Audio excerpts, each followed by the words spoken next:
Hola, estoy con una invitada muy especial. Hoy hemos traído a nuestro espacio de ¿Quién es quién? A Catalina Mesa. Catalina, bienvenida. Hola Adriana, muchas gracias por este espacio. Nos alegra mucho que Catalina esté acá. Y hoy vamos a hablar es de ella, porque generalmente a veces nos referimos a las personas como Catalina Mesa, la esposa de Mauricio Liscano, hoy ministro de las TIC, pero no vamos a hablar de ese rol, vamos a hablar es quién es Catalina Mesa.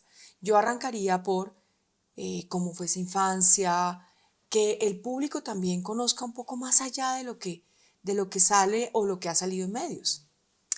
Bueno, muchas gracias. De verdad, sí, últimamente cuando hablan de mí es la esposa de. Entonces te agradezco mucho que empieces por querer saber de mí. Eh, yo nací en Villavicencio, pero estuve muy pocos años en Villavicencio, entonces tengo solo como una amiguita de la infancia que todavía conservo.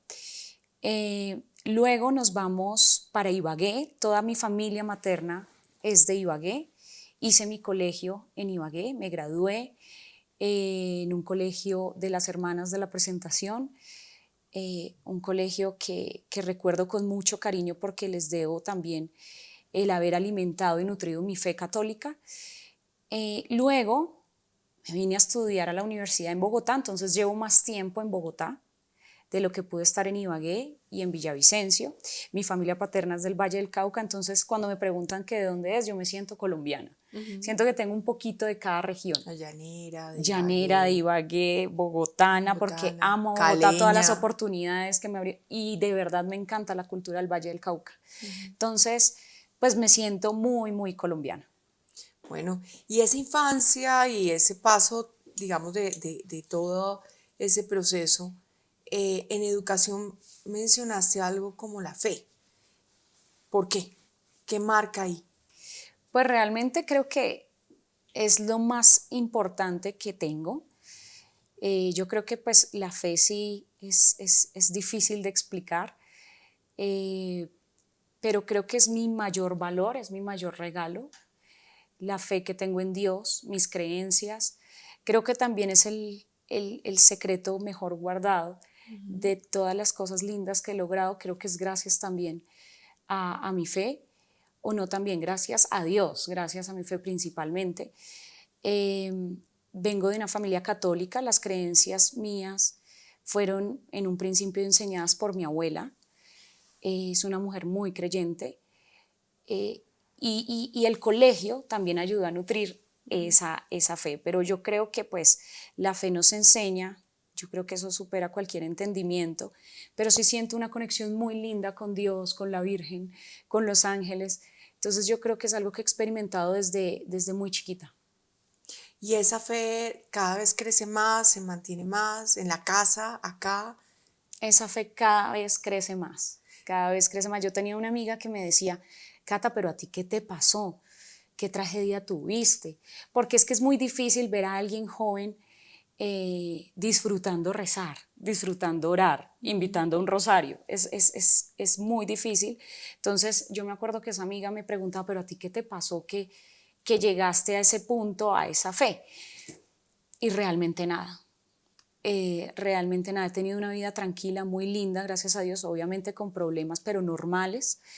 Eh, y siento que cada vez que logro algo y cada vez que cumplo un sueño y cada vez que me va mejor, más tengo que estar conectada con Dios. Hablemos de los sueños, Catalina. Pasa colegio, pasa toda esta transición, la educación, universidad en Bogotá, En Bogotá, externado de sí, Colombia, tengo entendido. estudié en el externado de Colombia, Derecho. Y la especialización. Me becaron en la Universidad Católica de Colombia. Y la maestría vuelvo, porque es que la especialización y el pregrado casi que me gradúo al mismo tiempo. Entonces, y la maestría retorno otra vez a la Universidad Externada de Colombia en Ciencias Penales y Criminológicas. Me encanta el derecho penal. Ok, ¿y qué te llevó allá? Pues bueno, cuando me pongo a pensar en eso, yo creo que mi abuelo fue un gran ejemplo. Mi abuelo fue un juez muy reconocido en el Tolima. Y de todas las historias que cuentan los abuelos, la que más conectaba y las que más me llamaban la atención es cuando él hablaba de sus juicios desde muy pequeña. En el colegio me destacaba mucho en ciertas áreas, pero pues era de pronto contestataria, me gustaba defender, me gustaba tener cierto tipo de liderazgo. Yo creo que ya venía encaminando mis sueños hacia el derecho, y cuando estoy estudiando derecho en el externado, sí, en la materia que logro destacar es en derecho penal, se me daba con facilidad, y el externado realmente es una escuela de grandes penalistas, es una materia muy difícil. Lo sé por los demás porque a mí se me facilitaba, sentí que yo estaba en un espacio cómodo, tranquilo, me gustaba mucho, y por eso es que tan solo cuando estaba en tercer año de Derecho, uno de los penalistas más prestigiosos del país me lleva a trabajar con él, que hoy es magistrado de la Corte Suprema de Justicia, ¿Qué es? Diego Corredor Beltrán. Okay. Es un abogado brillante, brillante, un litigante con unos estándares morales muy altos y de verdad muy formado, muy formado. Entonces, él, cuando yo era, sí, todavía una niña en tercer año de Derecho, me voy a trabajar con él. Gracias a él también me enamoro del litigio, del derecho penal. Hoy él es magistrado, pero pues todo ese mundo, aunque es muy masculino, el derecho penal es un mundo masculino, pues no sé, yo me sentía cómoda, se me hacía fácil, sencillo. Entonces, por ahí destaqué y sigo siendo penalista, y actualmente estoy en la oficina litigando. Catalina, pero tengo entendido que también te han dado premios internacionales, como que te han destacado, y una persona como lo has mencionado tan joven, ¿cuántos años tienes tú? Yo ya voy a cumplir ahora 32 O años. sea, de las edades que todavía se pueden confesar así Sí, sí. públicamente. 32 años, una persona muy joven. ¿Cómo fue ese reconocimiento internacional? Bueno, yo tuve, creo que fue 2019, un 4 de julio me condecoró la Sociedad Colombiana de Prensa. Fue una condecoración en donde escogían a ciertos personajes, según se me dijeron, ciertos personajes que han contribuido en construir países, mejorar países, se celebraba los 200 años, eh, pero fue, digamos, que me explicaban a mí que eran personas que desde su rol contribuían a mejorar el país. Entonces estaba el gerente, sí, presidente de Cine Colombia. Eh, Recordemos la Ruta 90 que la lleva a los rincones, eso me parece una labor divina. Estaba José Gregorio Hernández, un abogado muy prestigioso en Colombia que fue magistrado de la Corte Constitucional, un señor que pues, ha recibido muchos reconocimientos, premios, condecoraciones. Pues yo realmente me sentía muy honrada de estar en ese listado. Me escogieron como una abogada joven de prestigio que ha impactado y ha logrado impactar en Colombia. Había una serie de personajes que yo realmente no podía creer que estuviera ahí. Eso fue en el 2019, una condecoración muy linda que me hizo la Sociedad Colombiana de Prensa. Bueno, también en Boston, pero es en el ejercicio académico, porque estuve estudiando en Harvard. Entonces, hice algunas exposiciones, hice algunos trabajos de investigación, y pues consideraron importante como que hacerme ese reconocimiento frente a todo el salón. Bueno, Catalina, pero veo que además hablas un poquito con timidez de esos reconocimientos, Sí. pero yo quiero que esto también salga acá porque me parece súper importante para la gente joven. La inspiración, las personas cuando ya conocen ese quién es quién detrás de una mujer, por ejemplo, como tú, pues tienen ya un referente diferente a lo que son los temas inmediatos en redes sociales o en, o en temas que pasan o sucesos que pasan de pronto porque tú estás metida de alguna forma en el tema político, en el tema, en el ojo, digamos así, o Sí. en el radar de hoy de los medios de comunicación. ¿Qué dirías tú que dentro de todo este proceso, de este paso que has dado también acá, tu carrera, el estar, digamos, en ese ojo, en ese radar de medios. ¿Qué ha sido la situación más difícil? Pues yo creo que no es una situación específica, pero o sea, es constante. Ser la esposa de alguien, yo creo que sí te resta méritos a una vida de esfuerzos. Yo siempre he asesorado a empresas privadas y entidades públicas. Ahora, claro, en este ejercicio político que es entendible, de persecución también contra su oponente, pues ya se han cruzado unos límites de ir más allá, ¿no? Entonces van hacia la familia. Entonces ahora, y he visto noticias, algunas positivas, algunas negativas, pero he sentido cierta persecución en mi labor como profesional. Entonces, realmente a mí me ha ido bien y en mi gremio, en mi sector, he podido construir paso a paso un nombre, pero ahora resulta que todos los logros que yo obtengo, cualquier situación, es porque es la esposa de Mauricio. Entonces mi mamá se sentía muy triste porque con tanto esfuerzo que me dio esa carrera y ahora todo es Mauricio. Si estoy asesorando, aun cuando lo pueda hacer legalmente, si estoy asesorando siempre le atribuyen ese logro, ese éxito, eh, esa, esa asesoría, ese reconocimiento a Mauricio. Hace poco también me invitaban a Medellín a unas conferencias internacionales de derecho penal en donde se le iba a hacer un homenaje a un abogado muy reconocido aquí en Colombia y escogieron como unos muy buenos penalistas aquí en Colombia y yo estaba en ese listado. Fui a Medellín a esas conferencias, jornadas internacionales de derecho penal se llama. Y yo veía unos comentarios que a mí aún me lastiman porque no estaba acostumbrada a esos ataques. Entonces unos comentarios de, claro, ya la ponen a hablar, ya cuando Mauricio no hace parte de ese mundo del derecho penal, pero es claro, ya la invitan porque es la esposa de Mauricio, claro, ya. Entonces yo digo, bueno, de pronto he tenido que publicar todas las conferencias que he dado, pero, pero ahora todo le atribuyen, todo logro que yo tenga profesional se lo atribuyen a Mauricio porque es una figura pública. Yo no lo soy, pero yo me he hecho sola, obviamente con los esfuerzos de mi familia, pero he tratado de ser muy aplicada, muy juiciosa y ahora solo soy la esposa de alguien. Entonces, eso ha sido yo creo que lo más difícil para mí, pero poco a poco ya voy como aceptando el cambio. Pero hay un reconocimiento incluso del público, ¿no? Donde dice que el motor hoy eres tú.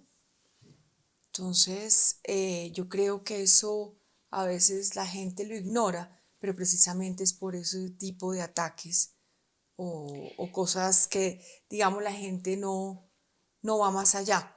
Por eso esta entrevista es tan importante, Catalina, en el sentido de que quiero que puedas transmitirle a la gente también ese hecho a pulso que tú misma hoy has logrado pues decirnos o contarnos. Pero también, digamos, contemos esa parte romántica, cómo se conocieron ustedes, cómo fue ese proceso de enamoramiento. Bueno, yo creo que con Mauricio lo que hay es, lo que empezó como a forjarse como un romance verdadero fue una admiración mutua.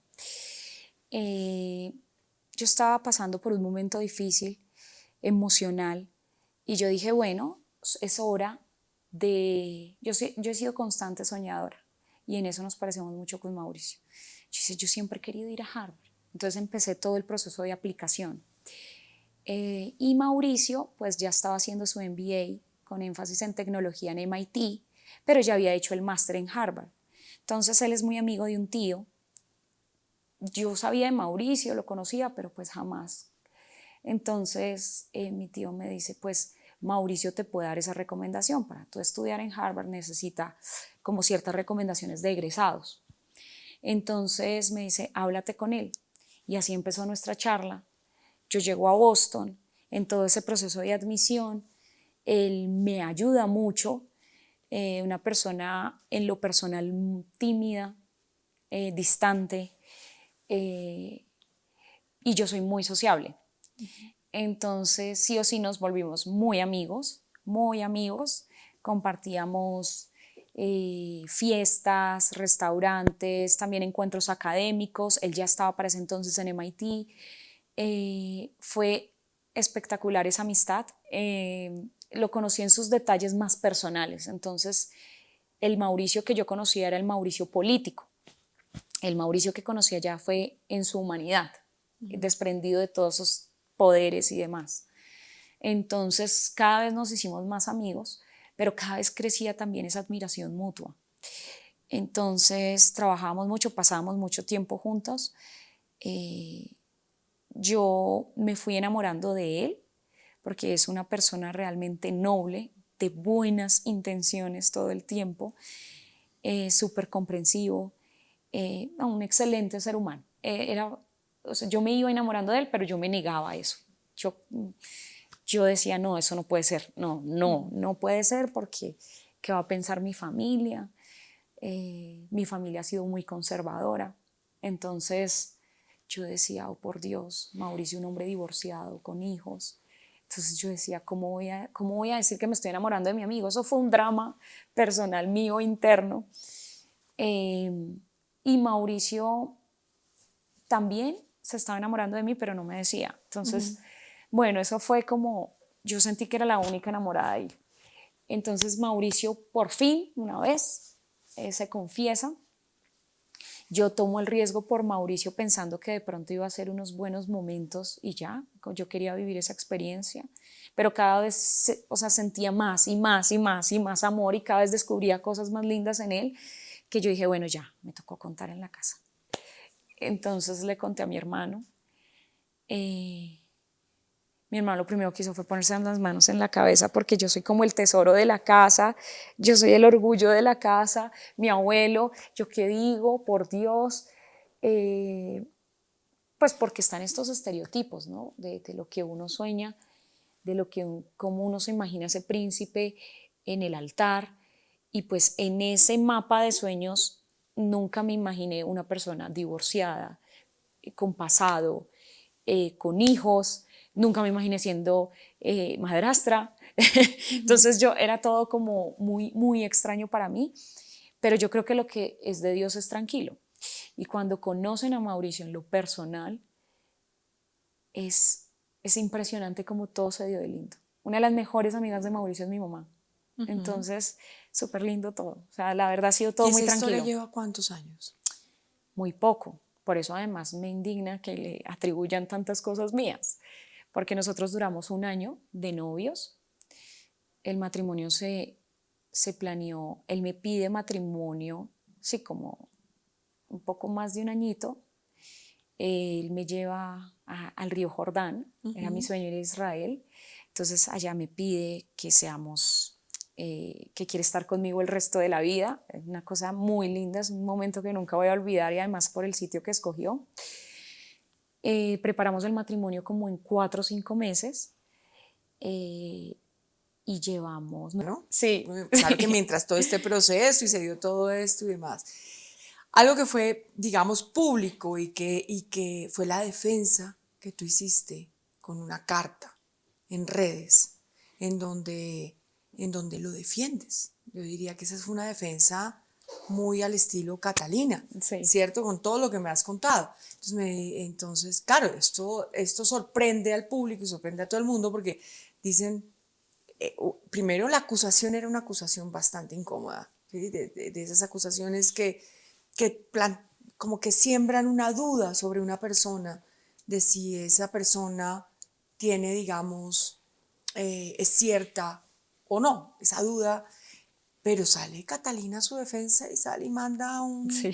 trino, y por todos lados eso retumba y dice, no, mentico, eso no es cierto, eso no es verdad. ¿Podrías decir que ese es uno de los casos que Difíciles, difíciles, y sí, que fuera de eso, que las pruebas las tienes tú, digámoslo así? sí. ¿Qué sucedió? Que yo tenía acá dos defensas que hacer. Yo conozco a Mauricio en lo humano. Yo quizás si hubiera sido otra cosa, no estoy tan segura de manifestarme por medio de esa carta. Él ni lo esperaba, él no lo esperaba. Él estaba totalmente triste porque eso es algo que afecta no solo a él, sino a la familia. Él no esperaba esa carta. Yo la hice totalmente convencida de cada línea que escribía porque conozco muy bien a Mauricio. Yo no digo que no tenga defectos, pero ahí atinaron mal, porque lo conozco en su timidez, es muy distante, no tenía la necesidad de eso y además yo tengo también cómo defenderlo como penalista. Hay muchas cosas que ahí no cuadraban, no dudé ni un segundo, es que todo estuvo muy mal, una persona que jamás apareció en Fue de 4 esos años. ataques que dirías Sí, que han tratado de destruirlos y de... claro, Mauricio estuvo 4 años por fuera del país, no tenía poder. Ahí la víctima no tendría por qué tener miedo a ese poder intimidante que podría manifestarle a la periodista. Eh, Él esperaron a que tuviera este cargo que además generaba muchas envidias para denunciarlo, una denuncia anónima, una denunciante que se negó a dar una entrevista si le cambiaran la voz y le protegieran su anonimato, no fue capaz de continuar con eso. Para ese año Mauricio era abstemio, Mauricio corría. Mauricio siempre ha trabajado, yo creo que el 90% de la nómina de Mauricio en todos sus trabajos han sido mujeres. Todas salieron a defenderlo porque todas lo conocen, lo conocemos en su forma de trabajar y además cuando era presidente del Congreso, él no hacía las entrevistas, tampoco tenía ni agua en la oficina, que además eso es tema de chiste, que ahora resulta que tenía whisky y le ofreció. Es más, yo creo que una persona que acosa no acosa así. Entonces, todo estaba tan mal. Y pues yo conozco a Mauricio en lo humano y realmente el caso estaba lleno de contradicciones. Y a Mauricio lo pusieron estaba en una posición de lo imposible, de probar algo que no hizo. ¿Por qué no dieron una fecha cuando entró al Congreso? ¿Por qué no la dieron? Porque era fácil saber que un presidente del Congreso o está viajando, está en reuniones, era fácil decir, no estaba allá, con pruebas y con todo. Entonces no le daban oportunidad de defenderse y el daño fue en imagen, porque pues en lo jurídico no trascendió y no trascenderá porque van a hacer todo el mismo análisis y van a llegar a las conclusiones a las que rápidamente yo llegué. Entonces yo creo que fue algo muy sucio, muy dañino para nosotros. Pero esa carta la hice totalmente convencida y cada línea, te lo puedo decir, yo estaba, como decirte que esa pared es blanca, totalmente segura. Y no porque sea aquella esposa ciega que no quiere ver, no, porque hay defectos de Mauricio que quizás tenga y que quizás si yo al menos, o sea, hay espacio para la duda, no me manifiesto. No, no lo hago. Ahí no, ahí se vio la esposa no, se vio Catalina en acción y él era el esposo de Catalina. Ahí hubo un Sí, cambio sí. importante. Bueno, Catalina, cerrando, digamos, este pedazo digamos, en este primer step de esta entrevista, tengo entendido que tienes una fundación. Me preguntas por mi bebé consentido, ¿qué es esa fundación? Se llama la Fundación Somos Más. Yo quisiera contarte cómo nace la fundación. Realmente mi fuente principal de ingresos, mi fuente que quizás me roba más tiempo, es ser abogada penalista. Y es una pasión que he desarrollado. Gracias a no verlo como un trabajo y a verlo como una pasión, pues siento que me ha ido muy bien. Me ha ido muy bien.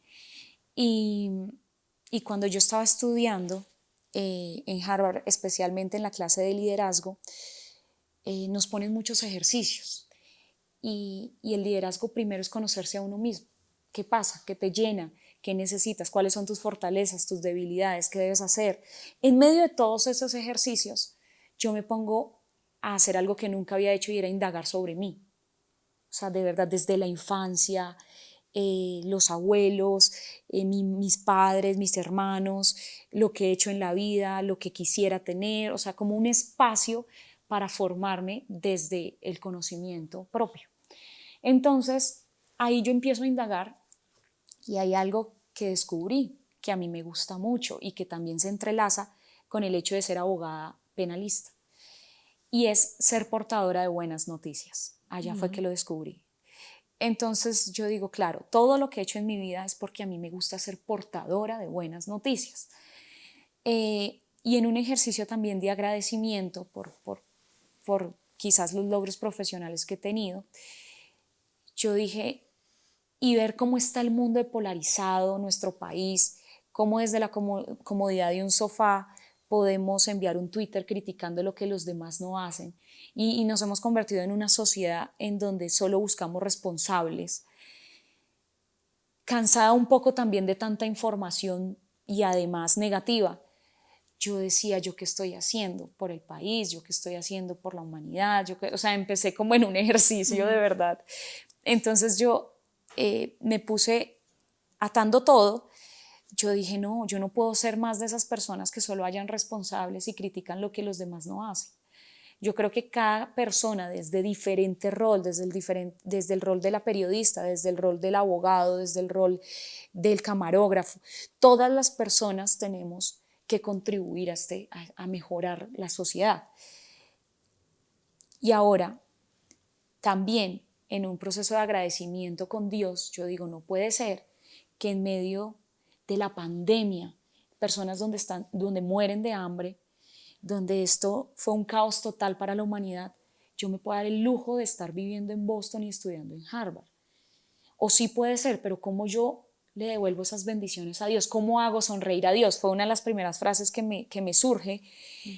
Y desde ahí yo digo, yo creo que la mejor forma de hacer sonreír a Dios no es solo orando, no es solo adorándolo, no es solo rezando, no solo reconociéndolo, sino que yo creo que hay que ayudar a sus pobres, a la gente que clama por Él y que se siente sola en este mundo. Entonces, como primera medida sale de querer hacer sonreír a Dios y también de querer ser portadora de buenas noticias y también de querer aportar un granito de arena. Entonces, estando en Boston, yo organizo la creación de la fundación. Mis hermanos son siempre mis socios en todo lo que hago. Entonces, aquí me ayudaron con todo el papeleo, toda la documentación, pero era algo que yo quería hacer con los mismos frutos que me genera la profesión y así empezó. Entonces empiezo como a buscar población vulnerable y ayudarlas. Entonces la fundación no tiene solo beneficiados que sean infantes o la tercera edad o no, tenemos proyectos porque cada vez que uno visita población vulnerable ve tantas necesidades, pero tenemos desde lo más inmediato, que es la alimentación, el vestuario, una lucha contra el hambre, hasta proyectos de vivienda, mejoramiento de vivienda, educación profesional, educación técnica, y lo que hacemos es tomar historias de vida. La fundación ya va a cumplir 2 años, es muy pequeña, pero creció de forma que yo ni me lo creo. Yo quería hacer algo con los propios frutos que generaba mi trabajo. Ahora bien, son tantas las necesidades que no logré dimensionar y pues se vuelve una fundación tradicional que necesita benefactores. Y ahí he creado una comunidad de personas que les va muy bien, pero que tienen esa sensibilidad, ese don de la generosidad y me han ayudado muchísimo. En el Tolima, en Ibagué, llegué a una invasión que se llama Villa Resistencia. La gente vive en condiciones inhumanas. Ahí me enfoqué mucho y ahí estamos haciendo un proyecto muy bonito, muy lindo con el sector privado. Hay empresas muy grandes que quieren ayudarme, pero pues también a veces dependemos de la voluntad del gobierno local. Lamentablemente, siempre eso es la parte más difícil, esa voluntad pequeñita de un gobierno local, pero las empresas, el sector privado tiene sus ojos puestos allá porque la fundación lo que hace es tocar las puertas por los demás.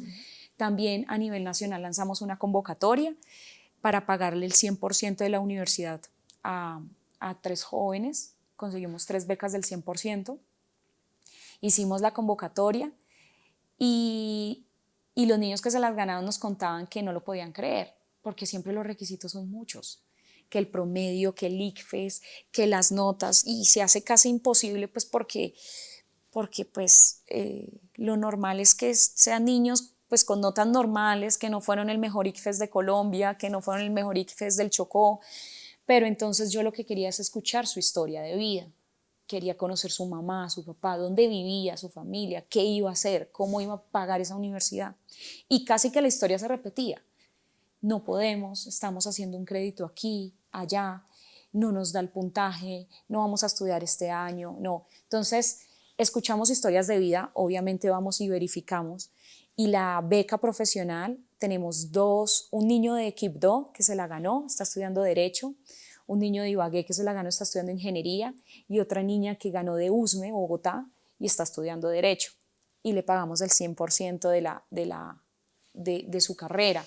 También hemos dado técnicos. Hay personas que dicen, yo no sé hacer nada y yo necesito comer. Hay empresas, ya los capacitamos en temas de seguridad para que puedan al menos presentarse, y los hemos presentado a empresas de seguridad que los contraten con más de un salario mínimo. Entonces va desde el empleo formal, la educación, la vivienda, pero también el alimento. Fuimos a La Guajira y vimos realmente todavía gente aguantando hambre. Y yo sé, eso es una tarea del gobierno nacional, pero ¿qué impide que entre fundaciones, además no trabajo sola, siempre acudo a fundaciones que ya conocen el sector y que vienen trabajando solitas, que Que se entre pueden todas, articular. que nos articulemos, que nos unamos, que toquemos puertas por todas, los que tienen estas misiones. Entonces esto de verdad es mi hobby, pero cada vez ese hobby me roba más tiempo porque cada vez me enamoro más y cada vez estoy más comprometida y cada vez hay gente más esperanzada en esta fundación Somos Más. Y es que aquí no filtramos nada, le damos la oportunidad a la persona en que diga, hombre, me gustó esta historia, yo quiero mandarle un mercado a esta familia, desde esa necesidad inmediata. ¿Yo quieres el teléfono? No, o lo puede tener. ¿Quieres conocerlos? Les mando video de la persona para que, como me encanta ser portadora de buenas noticias, yo me disfruto mucho las caras de las personas cuando recibe la noticia de ganamos un caso, eres libre, se hizo justicia, tienes comida este mes. Esas caras para mí es mi verdadera retribución. Entonces yo, como pienso así, yo digo, yo creo que el benefactor, si ve esta cara, se conecta y va a seguir ayudando a esta familia. Entonces acá no hay filtros. Entonces lo que quiero hacer es como una comunidad de gente positiva, gente que quiere buscar soluciones, gente que quiere contribuir desde cualquier profesión u oficio que tenga. Entonces esa fundación realmente es mi amorcito ahora. Bueno, pues muchos éxitos con esa fundación y esperamos que más gente se una a esto y estoy segura que todos estos buenos propósitos seguramente te van a seguir sacando o le van a seguir sacando más sonrisas a Dios, como dices tú. Bueno, en esta última parte de nuestro programa tenemos unas tarjeticas acá. Aquí hay palabras. Simplemente tú vas sacando y lo que primero se te venga a la cabeza referente a esta palabra. Entonces tú las vas sacando, me las vas entregando. Por favor, se lo muestras a la cámara. ¿Cuál? ¿A esta? A esa. Que yo no la puedo voltear bien. A esa. Frustración. La he sentido mucho en el ejercicio de la fundación. Cuando visito a tanta gente en condiciones de pobreza extrema, como no poder solucionar de inmediato esa necesidad. Continúa.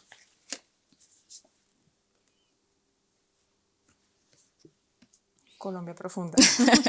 Creo que también se me viene a la cabeza las visitas que he realizado en el ejercicio de buscar esa Colombia profunda de las que muchos colombianos no conocen.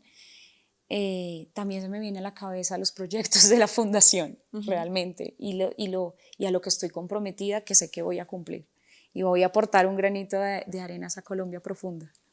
Bueno, pero ojo pues, porque este proyecto también tiene un proyecto editorial importante en Quieniqué, así que te vamos a invitar a que nos acompañes porque esas realidades las estamos, lo que estás hablando tú, estamos visibilizando también acá. Qué bueno. Y contribuimos desde el periodismo para mostrarlas, pero quienes al final también colaboran en todo esto, personas como tú que quieren precisamente ayudar y sacar Tú me dices y allá lo vamos. mejor de cada uno. Sí. Seguro que sí, continúa. Música. Yo me considero melómana, o sea, me encanta. ¿Y qué es lo que más te gusta? Es que es rarísimo, porque me encanta la música, o sea, yo me conecto con la música. Mauricio dice, tú sí eres ruidosa, Sí. pero digamos, ayer escuché todo el día Andrea Bocelli y hoy me desperté y le dije, Alexa, reproduce Shakira. Entonces, yo, de verdad, O eso sea, la depende necesitas, o sea, sí, es sí, como motorcito. todo el tiempo tengo que estar escuchando música, ¿Te gusta bailar? mucho. ¿Y Mauricio qué tal baila? Pues cuando lo conocí me dice, ay, bájale, bájale, bájale, que a mí casi no me gusta la música. Ahora él pide la música, baila aquí solo, bailamos, tenemos fiestas privadas, siempre a veces nos enrumbamos los dos solos. No, ahora sí ya es todo un bailarín. Bueno, sí. Llanto. Pues me recuerda la última vez que lloré y fue felicidad. Fue el lunes en la posesión de Mauricio. Es, es, es, es bien bonito darse cuenta los niveles de amor que uno puede alcanzar. Era un sueño de Mauricio ser ministro y el ver que cumplió el sueño, yo sentía que yo estaba cumpliendo un sueño. Para mí eso fue bien extraño, porque yo sí había llorado de felicidad, pero por logros propios. Pero cuando él cumplió su sueño y verle esa felicidad, yo sentía que estaba cumpliendo un gran sueño yo, cuando nunca he pensado con un ministerio. Eh, Eso fue bien lindo. Esta fue la última vez que lloré, fue cuando la posesión de Mauricio. ¿Ah? Tienes varias. Paz. Yo creo que es la necesidad prioritaria de Colombia. Y yo creo que a esto también todos tenemos que apostarle. No ser unos críticos de lo que se haga en pro de la paz. Yo creo que cualquier esfuerzo por lograr la paz vale la pena. Cualquier esfuerzo del gobierno y cualquier esfuerzo de nosotros. No se trata de cuestionar a quién se debe perdonar, a quién no. Se debe pensar en el resultado. Yo creo que no podemos ser obstáculos cuando se hable de paz. Y lamentablemente la paz tiene enemigos y uno no puede dejarse encaminar a ser enemigos de la paz. Yo pensaría que eso no existe, pero pues ahora que estoy tan cerca de, de, del desarrollo y de la política, veo que la paz tiene enemigos y yo creo que no podemos hacer parte de ese equipo. Podemos ser críticos, sí, pero no enemigos de la paz. Yo creo que esta es la necesidad más grande que tiene Colombia. La espiritualidad. La espiritualidad yo creo que es, como te decía en comienzo, mi secreto, mi herramienta. Yo creo que es la herramienta de éxito que todo mundo necesita. Este mundo moderno nos ha alejado un poquito de la espiritualidad o están creando nuevas espiritualidades y es respetable, pero yo creo que cuando la persona conecta con Dios, lo tiene todo, hasta los problemas más grandes se hacen pequeños y yo creo que acá está el secreto de la felicidad. Familia. Ay, yo soy súper familiar, de verdad. Yo soy muy sociable, y comparto mucho con amigas, pero, pero yo me infiesto con mi familia, o sea, de verdad, mis abuelos, mi mamá, mis hermanos, mis primos, mis tías, yo siempre abogo por la unidad en la familia y me encanta pasar tiempo con ellos, entre otras cosas, mi mamá es mi mejor amiga y mi mamá es la persona que une ese baluarte y es lo que une toda la familia, entonces a ella le he aprendido mucho el valor que tiene la familia en el crecimiento de cada persona.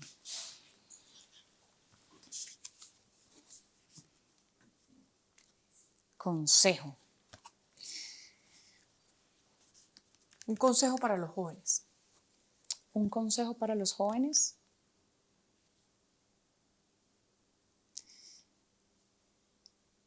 Mi consejo para los jóvenes es que salgan de esa posición de comodidad, de confort que, que su voz hoy se escucha con más fuerza y eso está muy bien, pero que hagan hablar también sus actos, sus propios actos, que contribuyan a mejorar y a construir un país, que no sean solo sus opiniones que hoy tienen mucha fuerza, sino sus actos, y que yo creo que de verdad los jóvenes tienen tanto talento que, que si son ignorados por la sociedad,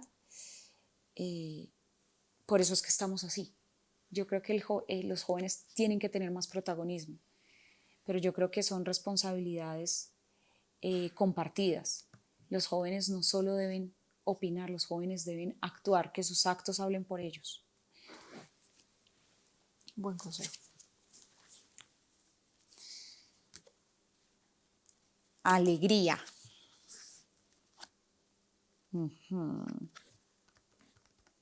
Alegría. A ver. Alegría, cuando pienso en alegría pienso en viajar. Me encanta viajar. Bueno.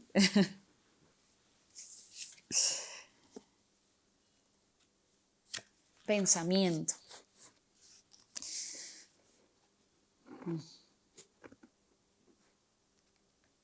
Últimamente me he dado cuenta que entre más sencillo se piense, más exitosas pueden ser las conclusiones. Y eso le he aprendido a Mauricio. Yo creo que uno no debe renunciar a la sencillez de los niños. Uno nunca debe perder ese niño interior, porque ahí está la practicidad, la sencillez, el encuentro de soluciones, porque es que los adultos estamos llenos de complejidades y a veces en lo básico hay mejores respuestas.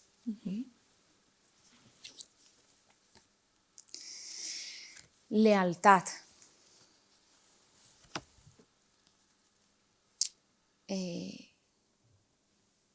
Inmediatamente pienso en mi familia. Somos tan unidos que esta palabra por primera vez la escuché fue en mis abuelos, en la crianza. Yo soy criada con abuelos y fue una de las primeras enseñanzas, que era la lealtad. Y siempre me hicieron varias recomendaciones en pro de esto. Hasta cuando yo era niña y llegaba hablando de mi amiguita del colegio, de la primaria, me hablaban de esta palabra. Entonces, yo cuando prometo ser leal a alguien, lo soy. Y es gracias a esa crianza de los abuelos. Me acuerdo muchos que me educaron sobre esto, que tanta falta hace hoy. Y la última. Y la última, amor. Pienso en Mauricio, pienso en mi esposo. Realmente él me ha enseñado más de lo que cree. Y es eso, es mi capacidad de amar. Yo sé que soy amorosa, yo lo sé. Pero él descubrió otros niveles de amor en mí que realmente no sentía. Sus problemas son mis problemas, sus sueños son mis sueños, sus logros, alegrías son las mías. Pero realmente me di cuenta que mi capacidad de amor es gigantesca. Porque el problema de Mauricio a mí me enferma. Entonces ahí descubrí que puedo amar a alguien muchísimo, muchísimo. Pues siempre he sido amorosa, pero con él descubrí otro nivel de amor. Pero de aguarse ojos Sí. y todo, o sea que Sí. también hay llanto ahí. Sí, yo soy muy sensible. Bueno, pues muchísimas gracias, Catalina. Te agradezco muchísimo este espacio, todo el equipo de Quienique también. El recibirnos también en tu casa también significa mucho. Mostrarle al público cómo eres tú. Y bueno, yo los invito a que nos sigan en nuestras redes sociales, a que vean esta entrevista completa y de nuevo, muchísimas gracias. Gracias a ti.